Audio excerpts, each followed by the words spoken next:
이 시간 우리에게 주시는 하나님의 말씀은 창세기 22장 1절에서 14절까지의 말씀입니다. 창세기 22장 1절에서 14절까지입니다. 하나님의 말씀을 함께 교독하도록 하겠습니다.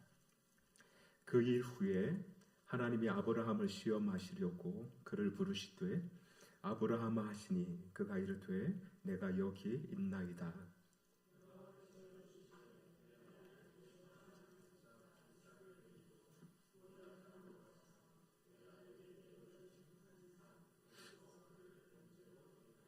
아브라함이 아침에 일찍이 일어나 나귀의 안장을 지우고 두 종과 그의 아들 이삭을 데리고 번제에 쓸 나무를 쪼개어 가지고 떠나 하나님이 자기에게 일러주신 곳으로 가더니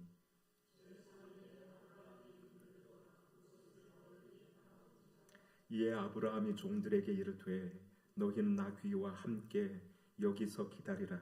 내가 아이와 함께 저기 가서 예배하고 우리가 너희에게로 돌아오리라 하고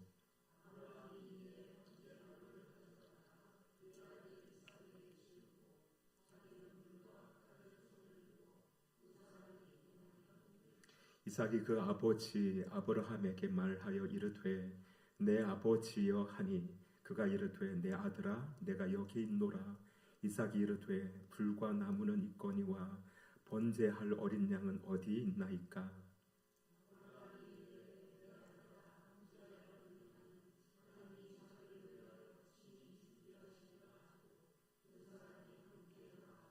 하나님이 그에게 일러주신 곳에 이른지라. 이에 아브라함이 그곳에 제단을 쌓고 나무를 버려놓고 그의 아들 이삭을 결박하여 제단 나무 위에 놓고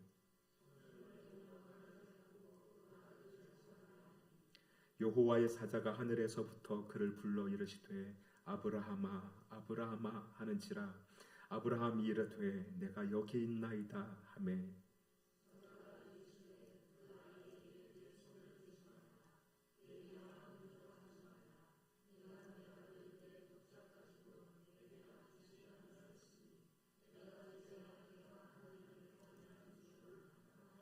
아브라함이 눈을 들어 살펴본즉 한 순양이 뒤에 있는데 풀이 수풀에 걸려 있는지라. 아브라함이 가서 그 순양을 가져다가 아들을 대신하여 번제로 드렸더라. 아브라함이 그 땅 이름을 여호와 이레라 하였으므로 오늘날까지 사람들이 이르기를 여호와의 산에서 준비되리라 하더라. 아멘. 할렐루야. 본당이 조금 추우시죠? 괜찮습니까? 다행입니다.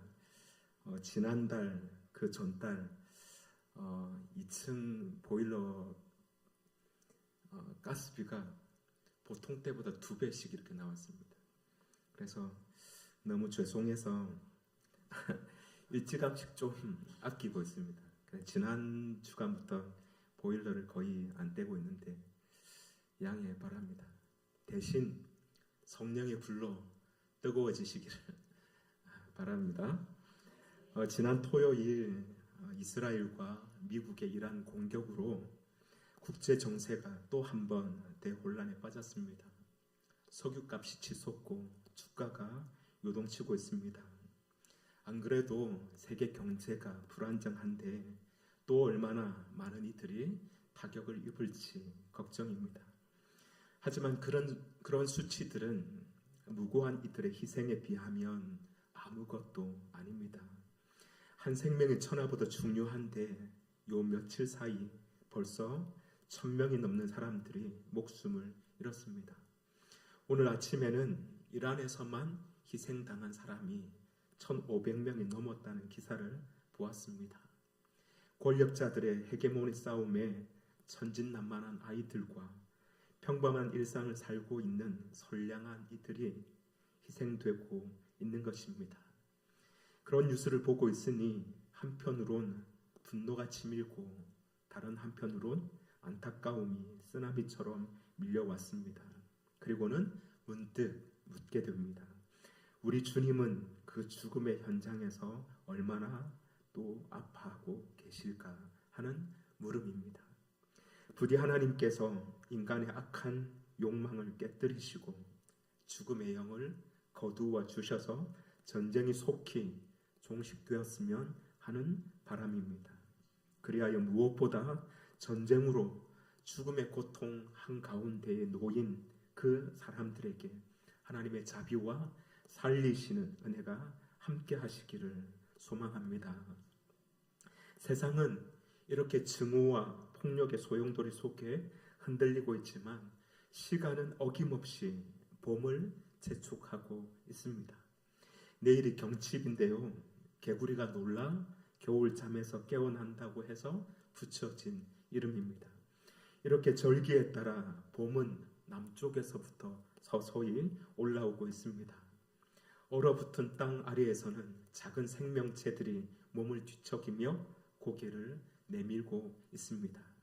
그런데 가만히 생각해 보면 정작 겨울잠에서 깨어나야 할 것은 개구리가 아니라 우리가 아닐까 하는 생각이 듭니다. 많은 이들이 영혼의 잠을 자고 있습니다.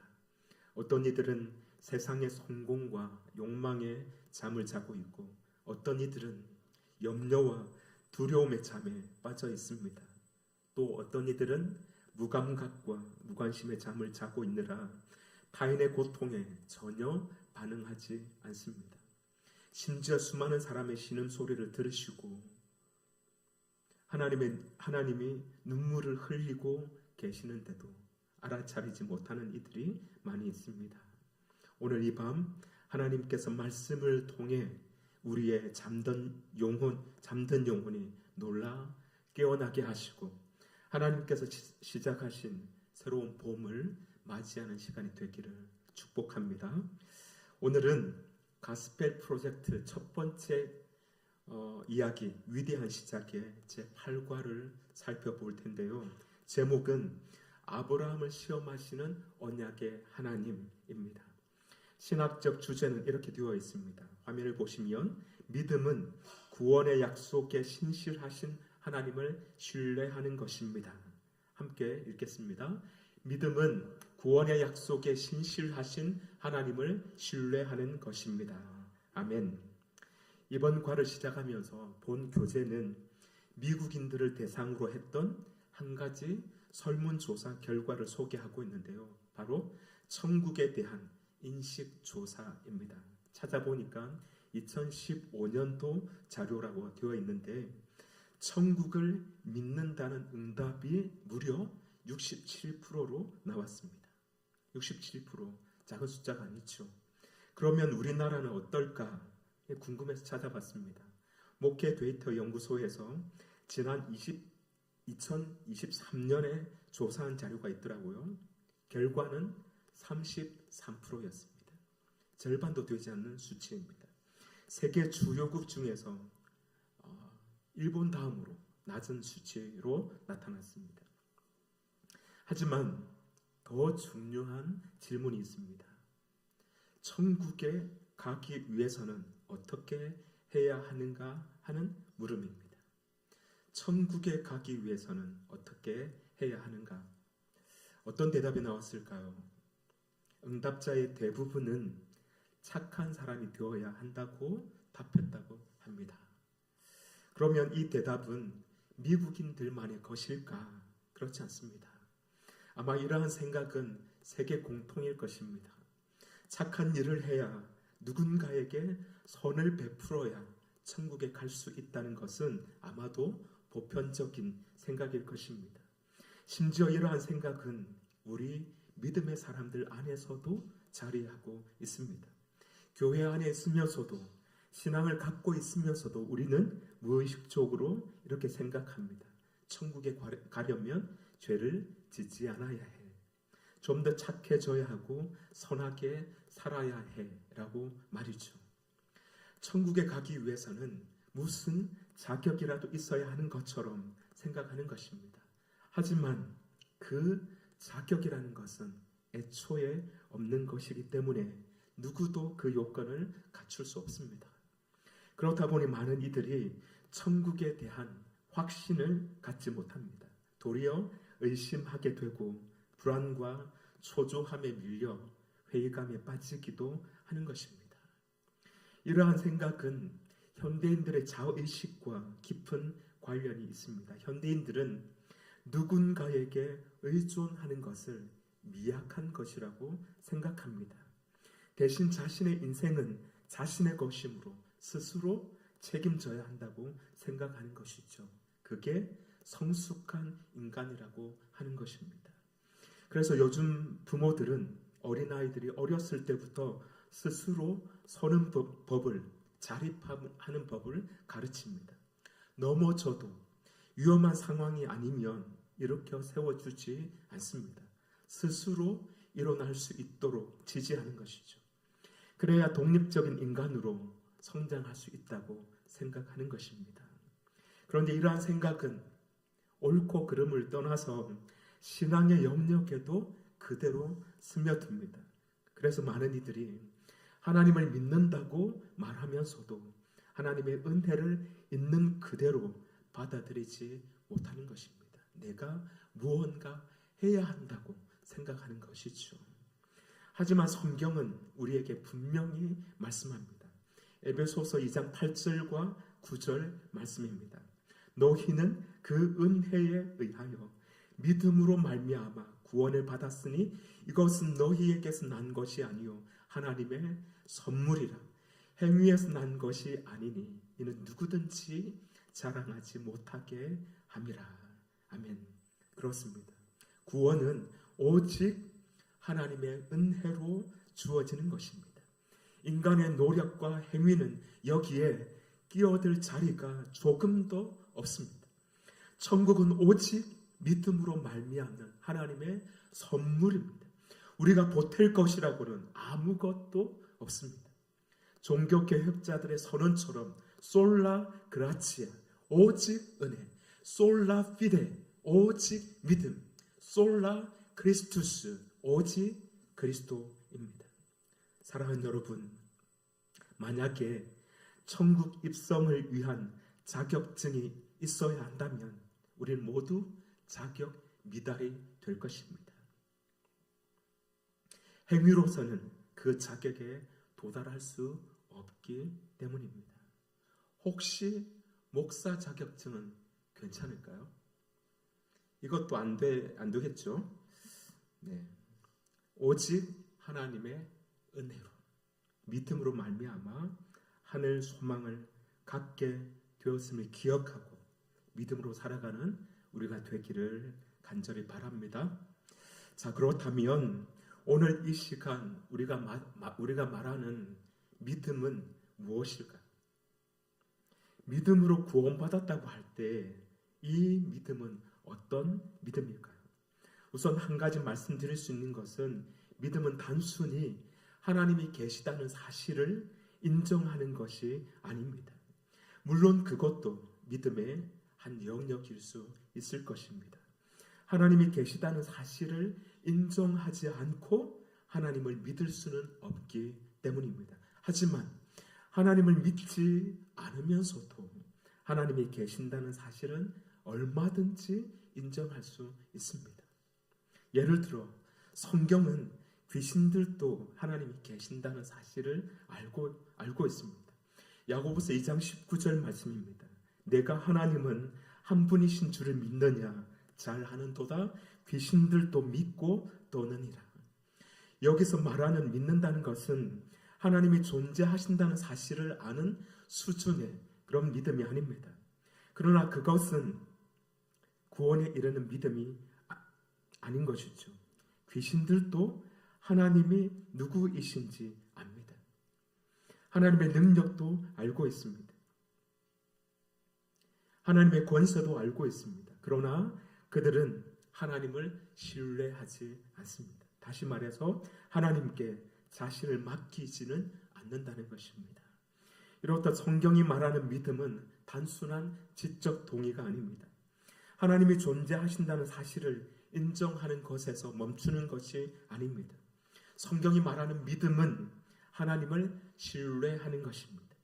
하나님의 약속을 믿고 그 약속을 붙드는 것입니다. 그리고 그 말씀에 자신을 맡기는 것입니다. 이것이 오늘 우리가 읽은 신학적 주제입니다. 다시 한번 보실까요? 믿음은 구원의 약속에 신실하신 하나님을 신뢰하는 것입니다. 믿음은 하나님을 신뢰하는 것입니다. 그렇습니다. 믿음은 하나님이 어떤 분인지를 알고 그 하나님께 우리 자신을 맡기는 것입니다. 하나님이 약속하신 것을 반드시 이루실 것이라는 사실을 신뢰하는 것이죠. 오늘 우리가 함께 읽은 창세기 22장에 하나님께서 아브라함을 시험하신 이야기는 바로 그러한 믿음을 가장 극적으로 보여주는 사건입니다. 오늘 본문은 먼저 이렇게 말씀합니다. 1절 말씀입니다. 그 일 후에 하나님이 아브라함을 시험하시려고 그를 부르시되 아브라함아 하시니 그가 이르되 내가 여기 있나이다. 이 맨 앞에 보면 그 일 후에 라고 말씀하고 있는데요. 여기서 그 일이라고 하는 것은 언뜻 보면 바로 앞에 나오는 아브라함과 아비멜렉이 맺은 아비멜렉이 서로 계약을 맺고 맹세한 사건을 말하는 것 같습니다. 하지만 원문에는 그 일 후에라고 되어 있지 않고 그 일들 후에라고 되어 있습니다. 복수인 것이죠. 그러니까 그 일 후에라고 하는 말은 단순히 바로 앞에 나오는 사건만을 가리키는 것이 아니라 그동안 아브라함에게 있었던 믿음의 여정들을 모두 가리키는 것이라고 할 수 있겠습니다. 화면을 바꾸어 주시죠. 특히 오늘 본문 바로 앞에 있는 21장과 오늘 본문 22장의 내용은 시간적으로도 10년 이상의 차이가 있습니다. 21장 8절에 보면 이삭이 젖을 떼고 그날에 아브라함이 잔치를 벌였다는 내용이 나오는데요. 당시의 아이들이 젖대는 나이는 3세에서 4세쯤이었다고 보고 있습니다. 조금 더 길게 보는 학자들은 5세에서 6세가 되어서야 젖을 뗐다고도 보고 있습니다. 그런데 오늘 본문 22장에 등장하는 이삭은 이미 다 자라서 번제에 사용할 장작 나무들을 지고 가는 장면이 나오죠. 그래서 학자들은 이때의 이삭의 나이가 최소 15세 이상 그리고는 한 17살쯤 되었을 것이라고 그렇게 보고 있습니다. 물론 정확한 계산은 아닐 것입니다. 하지만 21장과 22장은 대략 그렇게 한 10년 정도의 차이가 나는 것입니다. 그러니까 오늘 본문 1절에 그 일 후에라고 하는 말은 단순히 바로 앞에 나오는 사건 하나만을 가리키는 표현이 아닌 것이죠. 아브라함의 인생 속에서 지나온 여러 사건들, 곧 하나님과 함께 걸어온 믿음의 여정을 모두 포함하는 표현이라고 보면 되겠습니다. 자, 그러면 아브라함의 삶을 우리가 한번 돌아보면 좋겠습니다. 창세기 12장에서부터 시작되는 아브라함의 이야기는 하나님의 부르심에서 시작됩니다. 내가 내게 보여줄 땅으로 가라. 그때 아브라함은 어디로 가는지도 모른 채 길을 떠났습니다. 두려웠지만, 무서웠지만, 위험했지만 내가 너로 큰 민족을 이루고 내게 복을 주어 내 이름을 창대하게 하리니 너는 복이 될지라 라고 하신 이 하나님의 약속을 믿고 미지의 세계로 향했습니다. 하지만 하나님의 이 약속이 이루어질 기미가 보이지 않았습니다. 하나님은 분명히 내가 너로 큰 민족을 이루고 라고 말씀하셨습니다. 그러나 그 기미는 조금도 보이지 않았습니다. 그러자 아브라함은 자신의 종 엘리에셀을 상속자로 삼으려고 했죠. 그때 하나님은 아브라함에게 하늘의 별들을 보여주시며 내 자손이 이와 같으리라 라고 또 한 번 약속의 말씀을 주셨습니다. 그러나 그 약속이 이루어지기까지는 또 오랜 시간이 걸렸습니다. 기다림이 때로는 설레게도 하지만 어떤 기다림은 상처와 고통의 시간이 되기도 하는 것이죠. 아브라함의 기다림이 바로 그랬습니다. 그래서 그는 흔들렸습니다. 여종 하갈을 통해 대를 잇고자 하는 인간적인 방법을 선택하게 된 것입니다. 그러나 그것은 하나님의 약속이 아니었습니다. 99세가 되자 하나님은 아브라함의 이름을 아브람에서 아브라함으로 바꾸어 주십니다. 그러면서 이제 그가 한 가문의 아버지가 아니라, 한 족장의 아버지가 아니라 온 민족의, 열국의 아버지가 될 것이라고 약속해 주셨습니다. 하지만 그는 하나님 앞에서 웃었습니다. 사라도 웃었습니다. 이 나이에 무슨 자식이냐고 생각한 것입니다. 하지만 하나님은 약속을 이루셨습니다. 인간적으로는 불가능한 그때에 약속의 아들 이삭을 허락해 주신 것입니다. 또 그동안 위기도 있었습니다. 애굽의 바로 왕에 의해서, 그랄 지방의 아비멜렉 왕에 의해서 아내 사라를 빼앗겼을 때 아브라함은 두려움에 사로잡혀 사라를 자신의 아내가 아니라 누이라고 말하기도 했습니다. 그러나 하나님은 그때마다 개입하셔서 사라를 지켜주셨고 아브라함의 가정을 보호해 주셨습니다. 하나님께서 친히 언약을 붙들고 계셨기 때문입니다. 이처럼 아브라함의 인생은 한 번의 믿음으로 완성된 것이 아니었습니다. 부르심이 있었고, 약속이 있었고, 기다림이 있었고, 실패가 있었고, 다시 붙들어 주시는 하나님의 은혜가 있었습니다. 아브라함의 인생은 이렇게 하나님의 약속과 그 약속을 향한 믿음의 여정 속에서 이어져 온 것입니다. 여기서 우리가 한 가지 생각할 것이 있습니다. 앞서 말씀드렸듯이 믿음은 하나님을 신뢰하는 것이라고 말씀드렸습니다. 하지만 그 신뢰가 아무런 흔들림이 없는 신뢰는 아니라는 것입니다. 실패가 없는 신뢰가 아니라는 것이죠. 아브라함을 보십시오. 그는 하나님의 부르심에 순종하여 갈 바를 알지 못한 채 길을 떠났습니다. 왜냐하면 그는 하나님을 전적으로 신뢰했기 때문입니다. 하지만 아브라함의 인생을 통해서 본 것처럼 기근 때문에 하나님께 묻지 않고 애굽으로 내려간 적도 있었습니다. 전쟁에서 큰 승리를 하고 조카 롯을 구해오기도 했지만 이내 곧 두려움에 사로잡히기도 했습니다. 하나님의 약속을 기다리다 지쳐 하나님의 방법이 아닌 인간적인 방법을 선택하기도 했습니다. 그럼에도 성경은 뭐라고 말씀합니까? 그가 하나님을 믿었다라고 말씀합니다. 이것이 중요합니다. 그럼에도 불구하고 하나님을 믿는 것입니다. 실패가 있어도, 인생의 굴곡이 있어도, 삶의 부침이 있어도 믿는 것입니다. 하나님을 신뢰하는 것입니다. 완벽하지 않지만 말입니다. 오늘 본문은 그 아브라함의 믿음을 우리에게 더욱 분명하게 보여주고 있습니다. 2절 말씀 한번 보실까요? 여호와께서 이르시되 내 아들 내 사랑하는 독자 이삭을 데리고 모리아 땅으로 가서 내가 네게 일러준 한 산 거기서 그를 번제로 드리라.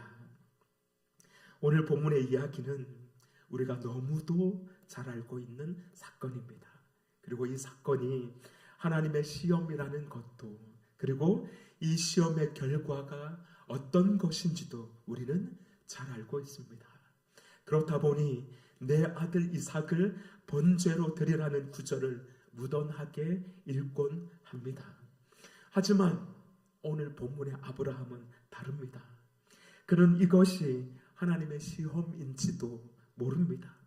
그 결말도 전혀 알지 못합니다. 그렇기 때문에 이 하나님의 명령은 아브라함의 아주 크다란 충격이 되었을 것입니다. 내 아들, 내 아들, 내 사랑하는 독자라고 한 그 표현에서 우리는 아브라함이 받았을 충격이 어떠했을지 짐작만 할 수 있을 뿐입니다. 그런데 놀라운 것이 있습니다.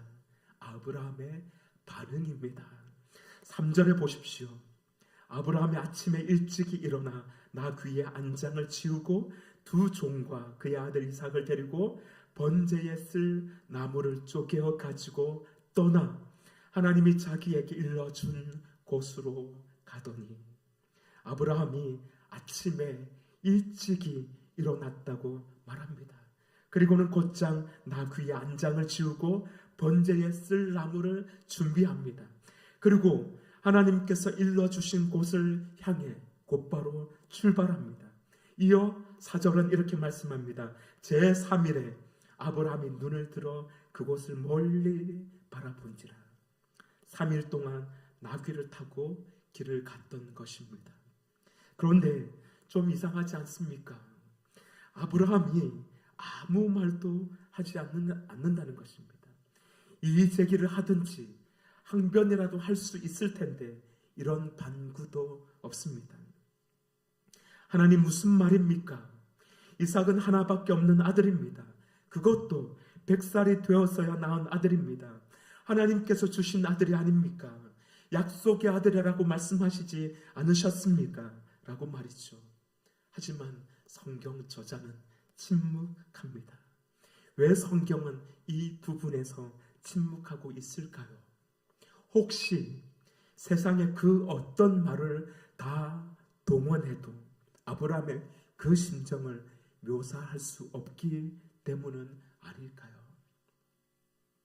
사실 아브라함의 마음은 이루말로 표현할 수 없을 정도로 번뇌와 슬픔에 사로잡혀 있었을 것입니다. 차라리 자신을 번제로 달라고 했으면 덜 고통스러웠을지도 모르겠습니다.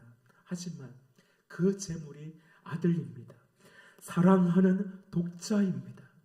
하나님의 약속을 이루어 가야 할 유일한 아들입니다. 하지만 아브라함은 묻지 않았습니다. 항변하지도 않았습니다. 하나님께 따지지도 않았습니다. 소돔을 구하기 위해서는 그렇게도 끈질기게 하나님께 매달려 협상했던 아브라함이지 않습니까? 하나님, 의인 45명이면 괜찮지 않습니까? 40명은요? 30명은 어떻습니까? 20명은 어떻습니까? 하면서 말이죠. 하지만 오늘 이 절체절명의 순간에는 아무런 말도 하지 않습니다. 성경은 그저 담담하게 말합니다. 아브라함이 아침에 일찍이 일어나라고 말이죠. 3일 동안의 여정도 한번 생각해 보십시오. 나귀가 한 걸음 한 걸음 내디딜 때마다 그의 마음도 철컥 무너져 내렸을 것입니다. 사흘이라는 시간은 30일, 300일처럼 느껴졌을 것입니다. 하지만 그는 멈추지 않았습니다. 돌아오지도 않았습니다. 하나님께서 말씀하신 곳을 향해 계속해서 걸어갔습니다. 여러분, 이것이 바로 믿음입니다. 믿음은 모든 것을 이해했기 때문에 순종하는 것이 아닙니다. 모든 의문이 풀렸기 때문에 따라가는 것도 아닙니다. 믿음은 이해되지 않는 순간에도 하나님을 신뢰하는 것입니다. 설명할 수 없는 상황 속에서도 하나님께 자신을 맡기는 것입니다. 주님이 뜻하신 일 헤아리기 어렵더라도 언제나 주 뜻 안에 내가 있음을 아노라. 같이 불러주실 줄 알았습니다. 하나님께서 우리에게도 이런 믿음 주시기를 소망합니다. 그러면 이러한 아브라함의 신뢰는 어디서 온 것일까요? 5절 말씀입니다. 이에 아브라함이 종들에게 이르되 너희는 나귀와 함께 여기서 기다리라. 내가 아이와 함께 저기 가서 예배하고 우리가 너희에게로 돌아오리라 하고 뭐라고 말씀합니까? 우리가 너희에게로 돌아오리라. 아들 이삭을 번제로 드리고 나면 그는 혼자여야 합니다. 그런데 그는 종들에게 우리가 너희에게 돌아오리라 라고 말합니다. 이삭과 같이 내려오겠다고 하는 말인 것이죠. 사실 우리는 여기서 아브라함의 말에 의문을 품게 됩니다. 이 말은 실제로 이삭과 함께 오겠다는 뜻이 아니라 종들을 안심시키기 위한 말이라고 그렇게 생각할 수 있습니다. 저도 그렇게 생각했습니다. 이제까지 그렇게 생각했습니다. 사실 종들은 이삭의 번제에 대해서 전혀 모르고 있었습니다. 그런데 그 사실을 종들에게 알리면 종들이 가만히 있겠습니까? 말리지 않겠습니까? 그런 점을 생각해 보면 우리가 너희에게로 돌아오리라고 한 이 말은 단순히 상황을 모면하기 위한 말이라고 생각할 수 있습니다. 저는 지금까지 그렇게 생각했습니다. 그게 제가 성경을 이해하는 방식과 좀 가까운 방식입니다. 한 번도 이 본문에 대해서 제가 설교를 하고 연구해 본 적이 없기 때문에 그동안은 그렇게 생각을 했습니다. 제 생각이 틀리지 않을 수도 있고 여러분이 생각하는 것이 맞을 수도 있습니다. 하지만 성경은 분명하게 다르게 해석을 합니다. 히브리서 11장 19절 말씀입니다. 이렇게 말씀합니다. 그가 누구죠? 아브라함입니다. 하나님이 능히 이삭을 죽은 자 가운데서 다시 살리실 줄로 생각한지라 비유컨대 그를 죽은 자 가운데서 도로 받은 것이니라. 히브리스 저자는 아브라함이 하나님이 이삭을 번제로 받았다가 다시 살리실 줄을 믿었다고 그렇게 말하고 있습니다. 자, 그러면 이렇게 생각할 수 있습니다. 하나님이 다시 살리실 줄을 믿었다면 나도 바칠 수 있겠다라고 말했죠. 하지만 이 말은 죽음의 고통을 전혀 고려하지 않은 생각입니다. 부활은 철저한 죽음이 있은 후에 오는 것입니다. 그러니 그 고통은 부활을 믿는다고 해서 줄어드는 것이 아닙니다. 때문에 이삭을 바친 아브라함의 믿음은 어떤 말로도 우리가 조금이라도 축소해서는 안 되고 축소할 수도 없습니다. 그런데 여기서 중요한 것은 그 점이 아닙니다. 하나님께서 아들 이삭을 다시 살리실 것이라고 하는 이 아브라함의 믿음이 어디서 왔는가 하는 것입니다. 그것은 하나님의 약속에 대한 철저한 신뢰입니다. 하나님이 아브라함에게 하신 말씀이 있습니다. 이삭에게서 난 씨라야 내 씨라 부를 것임이니라. 이삭에게서 난 씨라야 내 씨라 부를 것임이니라. 이것은 이삭을 통해 하나님의 구속사를 이끌어 가시겠다고 하신 하나님의 약속입니다. 아브라함은 바로 그 약속을 믿었던 것입니다. 우리가 돌아오리라 라고 한 것은 바로 그 믿음을 얘기하는 것입니다. 사랑하는 여러분, 아브라함의 믿음은 단순히 부활에 대한 믿음이 아닙니다. 하나님의 약속에 대한 철저한 신뢰에서 나온 믿음입니다. 이제 그들은 산 위로 올라갑니다. 그때 이삭이 아버지에게 묻습니다. 7절 말씀입니다. 내 아버지여, 불과 나무는 있거니와 번제할 어린 양은 어디 있습니까? 번제할 어린 양은 어디 있습니까? 그때 아브라함이 이렇게 대답합니다. 8절 말씀입니다. 아브라함이 이르되 내 아들아, 번제할 어린 양은 하나님이 자기를 위하여 친히 준비하시리라 하고 두 사람이 함께 나아가서, 저는 이 지점에서 좀 고민이 되었습니다. 분명히 앞에서는 우리가 돌아오리라고 한 그 말에서 히브리스 말씀을 따라 아브라함이 아들 이삭의 부활을 믿었다고 했습니다. 그런데 번제할 제물이 어디 있는지 묻는 이삭에게는 하나님께서 친히 준비하리라고 말하고 있는 것입니다. 그렇게 말해놓고는 어떻게 합니까? 아들 이삭을 결박해서 제단 나무 위에 놓았다는 것입니다. 하나님께서 준비해 주실 것이다 라고 말을 했는데 앞에서 부활에 관한 이야기하고는 조금 연결이 되지 않는 것 같습니다. 그리고 이삭을 잡아서 제단에 올려두었다는 것도 좀 이상하다는 생각이 들었습니다. 그냥 제 고민입니다.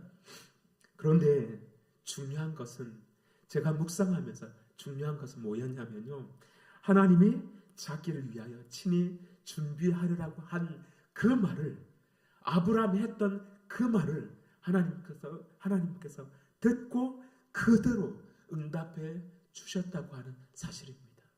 우리는 뒤에서 그 내용을 알고 있습니다. 아브라함이 아들 이삭을 잡으려 하자 천사가 나타나서 아브라함아, 아브라함아 다급하게 부릅니다. 그리고는 내 믿음을 이제 내가 인정하겠다. 내가 하나님 경외한다는 것을 이제 내가 알겠다.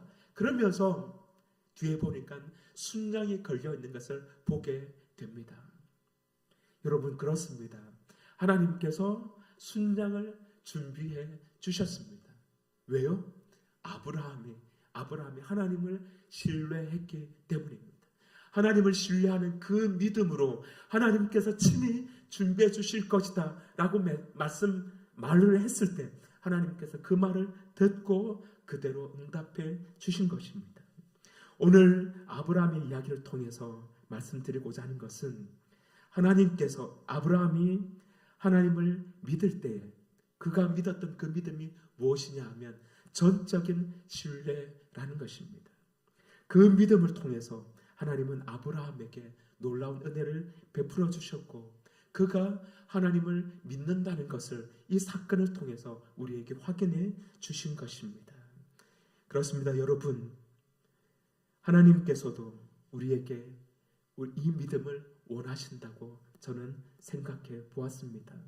물론 아브라함 그러면 우리는 믿음의 아버지이기 때문에, 믿음의 조상이기 때문에 감히라고 생각할 수 있지만 그렇지 않습니다. 하나님은 우리에게도 똑같은 믿음을 원하십니다. 우리에게 그 믿음을 주시기를 원합니다. 그리고 그 믿음을 가지고 살아가는 믿음의 삶이 되기를 원합니다. 그리하여 여호와 이레의 하나님을 날마다 경험하는 우리의 삶이 되기를 주님의 이름으로 축복합니다. 기도하겠습니다. 아브라함을 부르시고 그의 삶을 믿음의 길로 이끌어 주신 하나님을 찬양합니다. 갈 바를 알지 못한 채 길을 떠나게 하셨을 때에도, 오랜 기다림 속에서도, 때로는 넘어지고 흔들리는 순간에도 아브라함은 하나님의 언약의 약속을 믿고 하나님을 신뢰했습니다. 하나님, 우리에게도 그 믿음 더해 주시기를 원합니다. 아브라함 아들을 번제로 드리라고 하는 그 말씀 앞에서도 아브라함은 하나님을 신뢰했습니다. 여호와 이레의 하나님을 붙들고 나아갔습니다. 그 하나님 앞에 순종했습니다. 저희에게도 하나님이 친히 준비하시리라고 하는 그 고백을 허락하여 주셔서 하나님의 능력을 믿고 살아가는, 경험하며 살아가는 우리의 삶이 되도록 인도하여 주옵소서. 예수님의 이름으로 기도드립니다. 아멘.